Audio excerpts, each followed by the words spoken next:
Hello friends, सत श्री अकाल। आज हमारे एग्रीकल्चर दुनिया में आप सभी के लिए ऑब्जेक्टिव है, तो हम स्टार्ट करते हैं। ठीक है।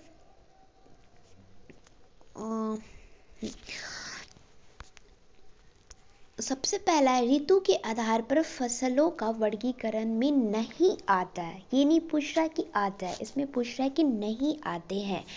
तो द्विवर्षीय, एक वर्षीय, द्विवर्षीय, ये तो जीवन चक्र के आधार पे हो गई ना। और खरीफ, रबी, गर्मा, ये सब तो हमारे ऋतु के आधार पे हो गया। तो ये क्वेश्चन पूछ रहे थे कि नहीं आते हैं, तो इसके जो राइट आंसर है वो कौन होंगे? द्विवर्षीय इसका आंसर होगा।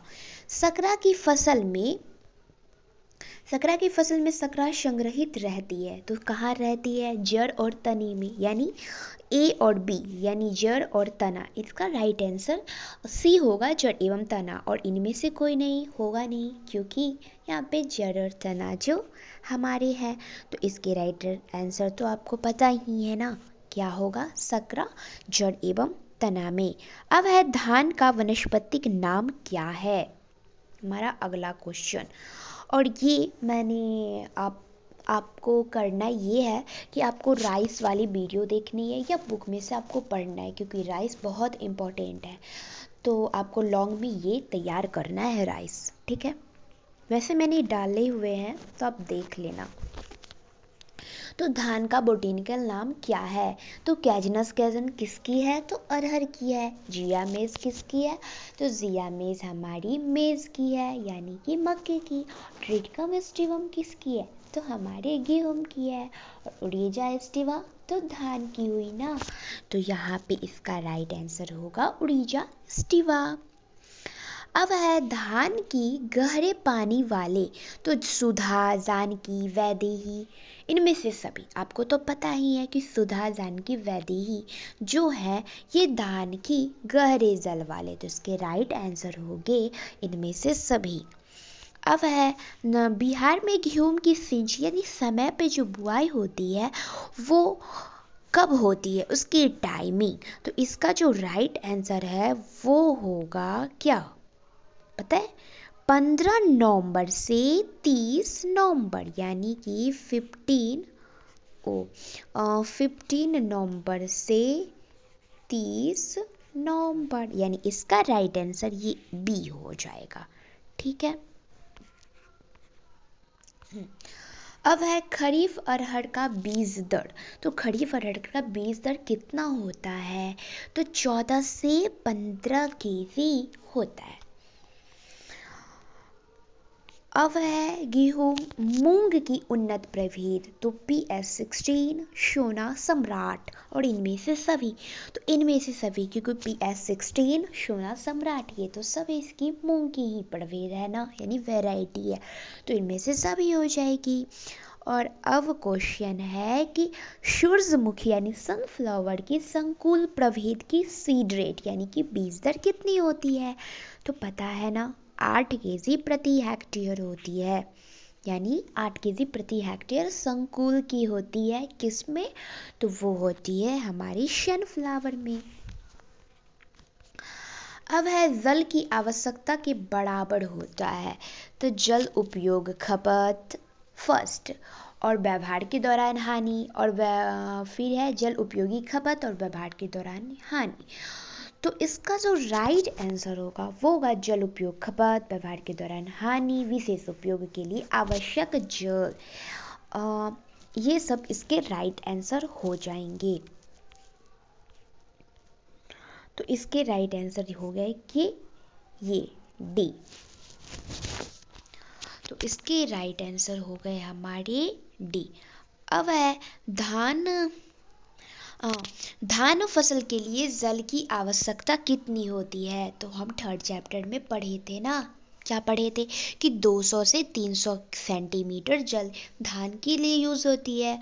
50 शायद बाजरा का और मूंगफली का था, और 28 शायद हमारे गेहूं जी का थे। 62 किसके थे याद नहीं है मुझे, मैं भूल गई, मैं भी भुलक्कर हूँ ना। अब है, धान की आवश्यकता बराबर होता है धान नहीं जल की, ये तो हम पढ़ चुके हैं ना। खरपतवार में फसल के हानि के उदय। तो उपज में कमी खरपतवार से होता है, नमी का ह्रास, पोषक तत्व की हानि। तो इसके जो राइट आंसर है वो पता है ना, क्या होगा? डी, यानी कि उपज में भी कमी आते हैं। तो इनमें से सभी होगा, ठीक है, क्योंकि हमारी उपज में भी कमी आती है, नमी का भी ह्रास होता है, पोषक तत्व की भी हानि होती है। प्याज के परिवार में खरपतवार के उदाहरण। तो इसके राइट जो आंसर है वो है एसोफोर्डियलस फिस्ट्यूलोयस, ठीक है, ये प्याज परिवार में आते हैं। जैविक खेती के तकनीक मतलब घटक है सस्य तकनीक में। तो फसल चक्र, फिर ट्रैप क्रॉप, फिर एग्रोनेट का प्रयोग करना, और इनमें से सभी। तो इसका राइट आंसर हो जाएगा इनमें से सभी। अब है लघु किसान का जो आकार होता है वो कितना होता है? तो लघु किसान का जो आकार होता है वो 1.0 हेक्टेयर तक होता है। इसका राइट आंसर होगा हमारा ये। हॉर्टिकल्चर, जिसके लास्ट में कल्चर लगा हो वो लैटिन होती है। तो आपको तो पता ही है हॉर्टिकल्चर कौन सी वर्ड है, तो लैटिन है। और अब हमारा है भारत में सब्जी एवं फल के प्रसंस्करण किया जाता है। तो कितना किया जाता है? 2 से 4% ही किया जाता है हमारे भारत में। वही तो यहाँ वही तो इतना ही किया जाता है। और प्रकाश काल के आधार पर सब्जी, तो लंबे प्रकाश काल वाले, प्रकाश निष्प्रभावी, छोटे प्रकाश वाले, इनमें से सभी। तो इसके राइट आंसर हो जाएंगे डी, इनमें से सभी।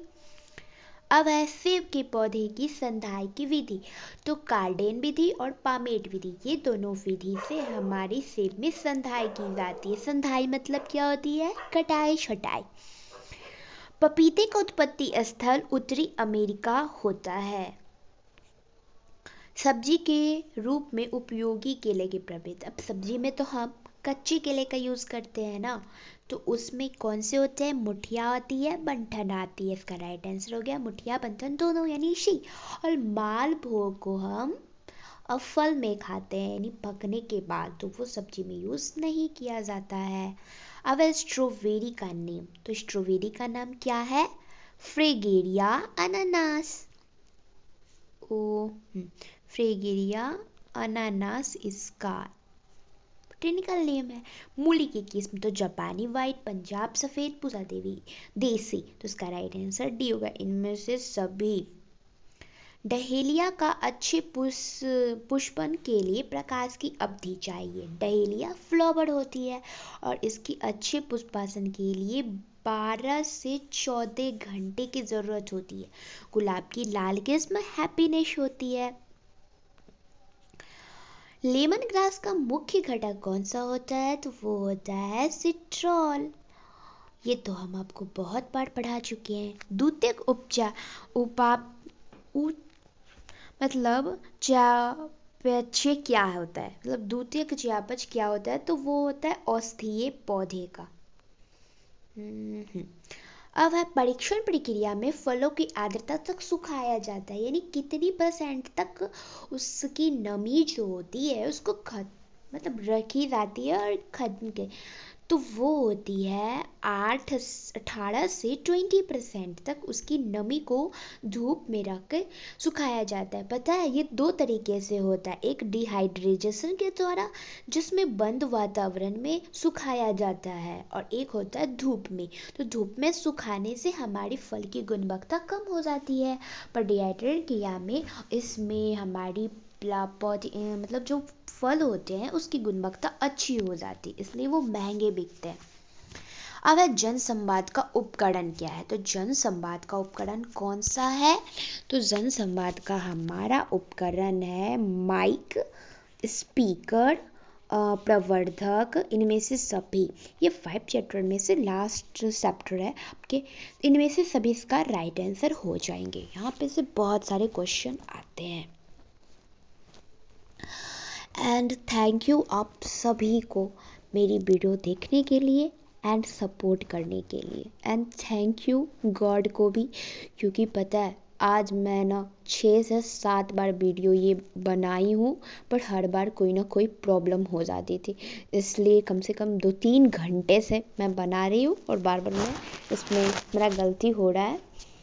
इसलिए थैंक गॉड मेरा बन गया। और मेरे आँख इतने दर्द कर रहे हैं मैं बता नहीं सकती।